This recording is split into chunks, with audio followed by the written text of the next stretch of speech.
What's up everyone and welcome back to another tutorial. Today we're going to see how to switch back to Google Assistant from Gemini on your Android device. If you tried Gemini and want the classic Assistant back, you can switch in few steps.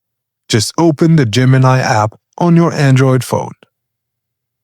Tap your profile picture on the top corner. Go to Settings. Then scroll down and tap on Digital Assistants from Google. Select Google Assistants. Now, what happens after switching? Saying Hey Google will launch Google Assistant again.